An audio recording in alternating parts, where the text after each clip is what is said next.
Hi. What's your name? Can you have a little bit of introduction? Hi, I'm Lamtohay from class 3.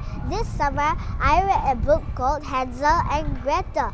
It was so cool. I read it like 5 times. Wow. It had clever kids, a candy house, and a scary old witch. But I learned something. Being smart and brave is even better than candy. Wow, that's great. So I actually have some question for you. Can I ask? Yes, ma'am. Okay, let's proceed with your question. Your first question is, if you could jump into the story, what would you do first? Ooh, I'd definitely eat the candy house and bring a backpack for chocolates. I'd set some traps. I'd set some traps and be like a fairy tale ninja. Wow. Your second question is, what did you like most about Hansel and Gretel? I like that they didn't give up even when things got scary and creepy. Gretel was so smart. She tricked the witch and saved her brother's life. Yes. That was awesome. Next, if you found a house made of sweets, would you go in? Only if there was a big sign that says no witches allowed. If a kind fairy lives there and gives out free ice cream, I said, yes please, I'd stay for a while. But if someone says, come in my pretty, I'd run. Wow, that would be nice, right? Yes, ma'am. Your next question is, did you imagine being in the story? Yes, I imagined I was a forest explorer with a backpack full of snacks, flashlight, and a talking compass. We teamed up and turned the witch house into a bakery. Only cookies get baked there now. Okay. Your last question, okay? Yes, ma'am. What would you say to someone scared of witches or dark forests? I'd say it's okay to be scared, but remember, you might have some Gretel magic inside you. Take a snack, have a flashlight, and sing a silly song like I'm too wiggly, witches can't catch me. Okay, That thank you always so works. much, Lam Choi Hoi, for your time. Thank you for listening to my fairy talk. Bye. Hi, my name is Lizabelle from class 4, and this summer I read Things I Can't See by Priyanka, Agarwal, Mehta. It was like an adventure. Not like the type where you can go to jungles, deserts, and forests, but more like the type where you get an adventure through feelings, other people's feelings, like how they are sad, how they are happy, and more. Wow, that seemed very interesting, Isabel. Yes, ma'am. I It's actually have really some question for interesting. you. Can we proceed with the question? Yes, ma'am. Okay, let's do this. Your first question is, what do you think kindness would look like if it was a color or shape?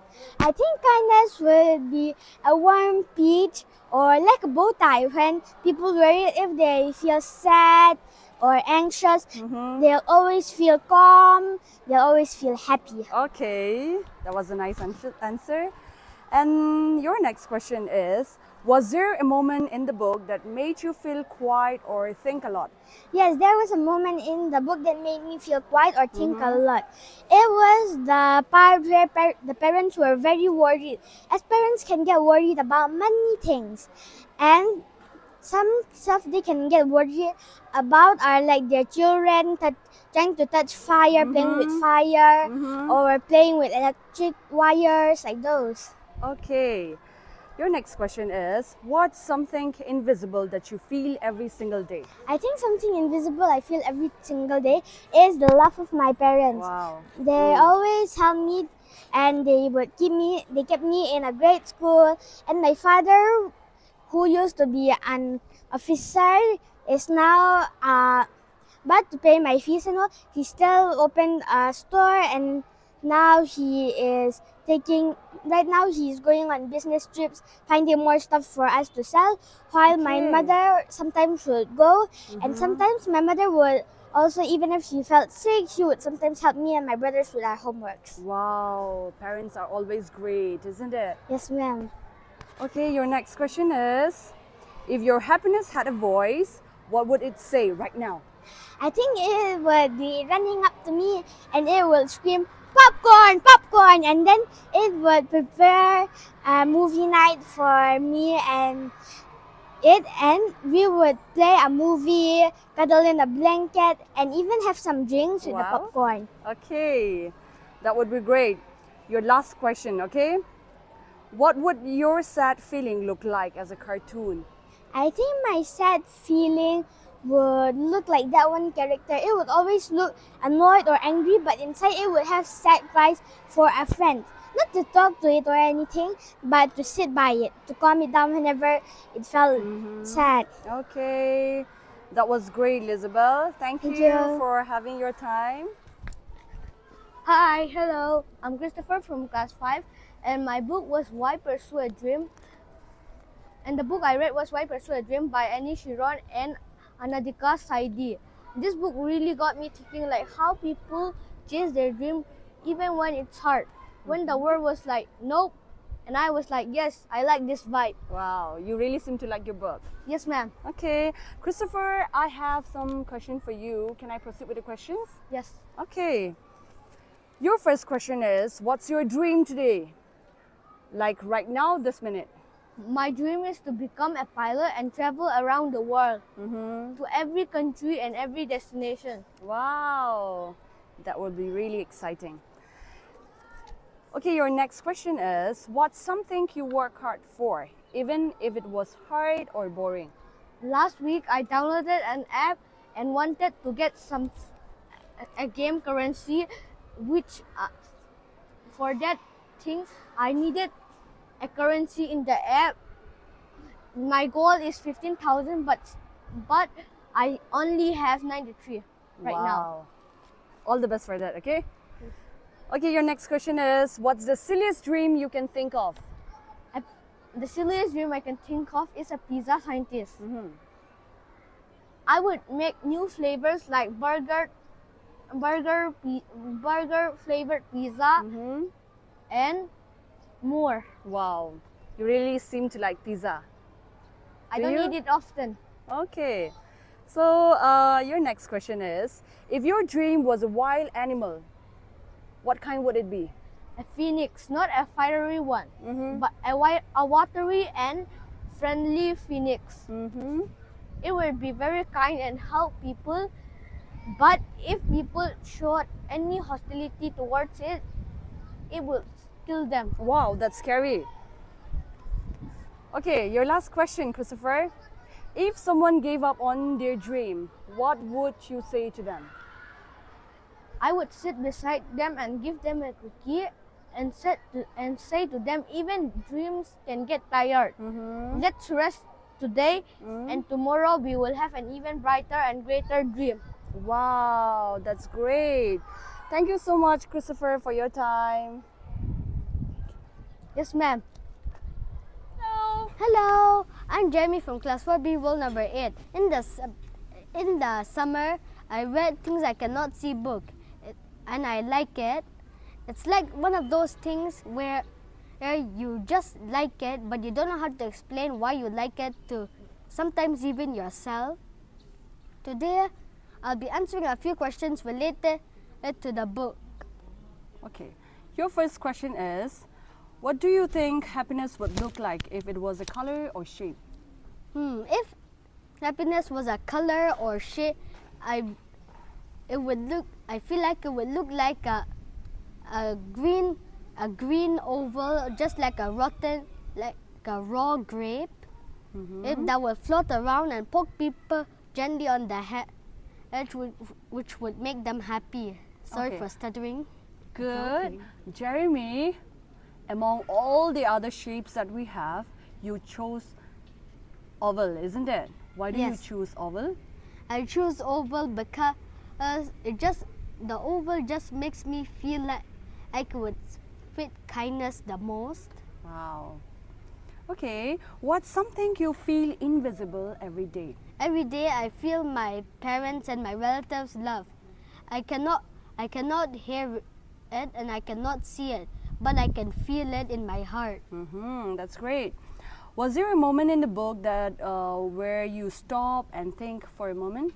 Yes, there's a moment in the book where the girl was feeling sad inside, but nobody was noticing her feelings. It reminded me of one time when I was feeling down one day, but nobody noticed my feelings. Okay. If your happiness had a voice, what would it say right now? I feel like if my happiness had a voice, it would scream out something happily like samosa party or or ice cream time. You like ice cream? Yes. What flavor? I like chocolate chip. Okay. How would your sadness look like as a cartoon? I feel like my sadness would be like a small purple grape with two big eyes and very small hands and legs. I feel like it would wear two small glasses that will only be able to fit his nose. And it would like sitting in places where nobody is there. Okay. That was great, Jeremy. Thank you. Welcome. Hi, my name is Rosie from class 8A, and then I've read this very interesting book by Admiral William H. McRaven. And then this book it has 10 chapters, and each chapter is about a story extracted from our Admiral's life, and then each chapter gets more and more motivating. Okay then, did it make you actually start making your bed? Well, I could say it did. It helped a lot, and then it has made a very big impact on my life, because ever since the next morning after I've read the book, I've had this overwhelming urge to make my bed, because if I didn't, I feel like our Admiral would be watching over me, and then he'd be like cursing me in his head, and then he'd say, "You just read my novel, how could you just ignore the most important thing?" And then I feel like I'm disappointing him, so I had to make my bed. Wow, that's great. If your morning routine was a military operation, what would it be called? I think I call it Operation Bed Strike. Objective, leave bed before noon. And then status, mission failed. Okay. Because pillow resistance are too strong. And then lastly, I think I add requesting backup, coffee, airstrike. Okay, that's great. One lesson from the book was about never quitting. When was the last time you felt like quitting something but you didn't? The last time I've had that feeling would be during basketball class, because basketball is a very tough sport, and then it needs a lot of stamina and strength. But then I had this breathing problem, and then I didn't have much stamina and then I get tired easily after a few rounds of warm up. So I feel like I should leave the club and then go into something that may match my energy. But then I love the sport. I wanted to learn more from it. So I stayed there and then tried my best. Wow, you made a good decision. If Admiral McRaven met you, what's one advice you would give him? I think I give him the advice, "Sir, make your bed is great, but I think what the world really needs is make your to-do list and actually do it." Wow, thank you. You're welcome, ma'am. Hi. Hello everyone, I'm Nicholas Rudfeld. This summer, I've read a very interesting book called The Story of My Life. It is an autobiography made by Helen Keller, a very famous person who, even though had disabilities, could still do many inspiring stuff. Okay, what was the part of the book that made you go up and say, wow? Oh, there was this part where she touched water, and then her teacher spelled the letters WATER into her hands, and then she just knew water like that. I was very surprised. That seemed very interesting. Okay, if you are a teacher and you had to teach your student in a silly way, what would it be? Oh, I think clapping on my hands, tapping on my feet, and making silly expressions on my face would be very awesome and fun. I think your students are gonna love that silly expressions of yours. Are you going to do it all together? Clapping hands, tapping, are you gonna do it all together? Really good question. but I think I would do it separately. Separately. As it would make me too tired. Okay. Let's move to your next question. Helen Keller had a very special teacher, Miss Sullivan. If your teacher had a superpower, what would it be? I think having the ability to make things float into thin air would be very awesome indeed. Okay, so are you going to make that? Something float in thin air. Will you make that by yourself? Do you No, have any- actually, my teacher would do it. Okay, your teacher would make that that something float into the air. Yes. So you want that. Yes. That seemed very interesting. Okay, what did this book teach you? Not in a boring moral way, but in a wow, I didn't expect kind of way. So it teach me that even if you have the slightest things that stop you from doing something, don't give up. Okay, have you ever experienced in life where you really want to give up but you don't? Yes, I think there was this one time, but because of my age, I seem to have forgotten it. Okay, so like see, even in your academic years, if you are now in class 6, right? So when you study, there are at times when you just want to give up, isn't it? Yeah. Have you ever had that experience? Yeah. In fact, I've had it for. I just cannot explain how much I have it. Okay, so you have had a lot. Yes, everybody have that. All right. The fact is that we should not stop, isn't it? Even though obstacles are there, we have to overcome that, isn't it? Yeah. Hi. Hello, Tell us your name, class, and the tough guy book that you have read. my name is Amy from class 8, and during my summer vacation, I read the book Make Your Bed by William H. McRaven. It's a non-fictional book. It's a non-fictional book that shows that doing small things like making your bed could change the world. Like, who knew bed sheets could be so serious? Okay. Did it make you actually start making your bed? Well, it did, because I didn't know that making my bed could actually benefit me for something that I would want to achieve. It helped me realize that if I made my bed by the start of the day, whether I had a bad day or a good day, when I came by the end of the day and look at my bed or went to the bed for rest, I could notice that I achieved something by the start of the day, which would make me feel like I did something no matter how bad the day had been. It would make me realize that I achieved something, so I didn't have to feel that bad, and when I went to the bed for rest, I would know that I had something to feel honored about, and it actually made me make my bed more often. Okay, that's great. If your morning routine was a military operation, what would it be called? Operation Mission Chaos would be called Operation Mission Chaos. Start the day. It's a top secret mission to go on through the day without spilling coffee, without hitting the snooze button 12 times, putting your pants on backwards, and tripping on your own feet. Wow. Okay, one lesson from the book was about never quitting. When was the last time you felt like quitting something but you didn't? I'd probably say that it was the time when I was about to head to the school to appear for my examination. Then when I passed through the playground, I saw a few kids playing by, and it was somehow muddy since it was raining for the past few weeks. Then they started teasing me, trying to throw mud all over me, but then I didn't take the jokes too far. But they actually took the jokes too far and threw mud on my skirt. Then I kind of felt devastated, and I didn't think that I would be able to go through the day.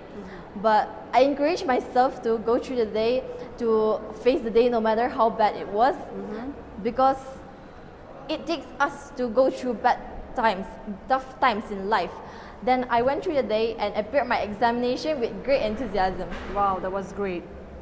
If Admiral McRaven met you, what's one advice you would give him? I'd probably say Admiral McRaven, sir. Great book, by the way. But if I were to give you an advice or two, I'd say maybe consider a sequel. Don't just make your bed, but also do your laundry. Who knew a whole chapter on the importance of folding your socks could be a game changer? Wow, thank you, Emmy. Thank you, ma'am. Hi, I'm Yuniki Hoineilhing from class 9A, and this summer I've read the book Hold Her to Your Dreams by Ruskin. I love his writings. It's like he's sitting next to me, whispering stories on rainy days. Oh, wow. What's the dreamiest part of the book for you? The dreamiest part of the book for me is there is a story where he talks about a humble man who sells wonderful omelette in his Chinese shops. He also mentioned how he wishes that his writings were as wonderful as the omelettes. I wish I would be able to taste that omelette too. Okay. What dream have you been holding on to, even if it feels silly? I have always wanted to open a tiny library or bookstore where people can read books to your own desire, like reading books with a cup of coffee on the side. That has always been my dream. Okay, that's great. If Ruskin Bone gave you a writing mission, what would you write about?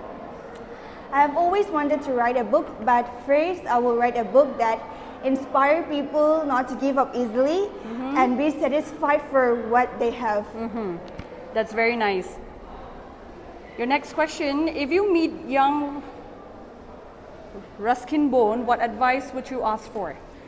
I have a lot of things to ask him, but then I will ask him what influences his positive writing or storytellings, because his books or writings tells you a reason not to give up easily and find a reason in every small things. Amazing. If Ruskin Bone visited our school, what snack would you serve him? I would like to serve him a local delicacies since it will be his first time visiting our school as well as our town. Okay, last one. What dream are you holding on to? I have always wanted to write a book, and I should say I have a lot of bucket lists, but then first is for me to write a book, and that's the first thing I would do. Very great, and all the best for that. Thank you. Thank you. The financial expert of the group? Yes. Tell us your name and your book choice. Hi, my name is Elena from class 10C, and my book choice is The Richest Man in Babylon by George S. Clason. It is a short book that gives us lesson about money and how to use it wisely. So have you been rich yet? Not really. Okay. I spent 60 rupees on donuts last week, and now I literally have zero money left. But I've learned quite a few things about how to manage money, so that counts, right? Absolutely. One rule was save 10% of your earn. What's the funniest thing you have saved 10% of? Honestly, 10% of my time, just so I could finally finish all the I'll do it later things piling up. Okay. If you could give financial advice to your 5-year-old self, what would it be? Whenever you get money, birthday cash, pocket money, or from any source, just keep half of it in your piggy bank. Use the other half for snacks or for small things that you need. Keep doing that, and one day, your piggy bank's gonna feel like a mini treasure chest. Okay. What did this book really teach you that surprised you? I thought getting rich was just about earning a lot, but this book showed me that it's more about what you do with your money. That honestly surprised me. Like, even small income can grow if you know how to manage it well. That's great. If you made a reel about this book, what would it be? I did a simple day in my life reel with no voiceover, just ASMR sounds of me scribbling in my notebook, flipping through the pages of the book, dropping a coin in a jar, and maybe zipping up my wallet. Just quiet moments that show how I'm trying to apply what the book taught me. I'm already interested. I've never seen that kind of reel. Okay, one last question. Are you feeling richer already? Not yet. I'm still planting the seeds, and they are going to take a while to grow. Okay, all the best for that. Thank you. Thank you for having us your time. Thank you.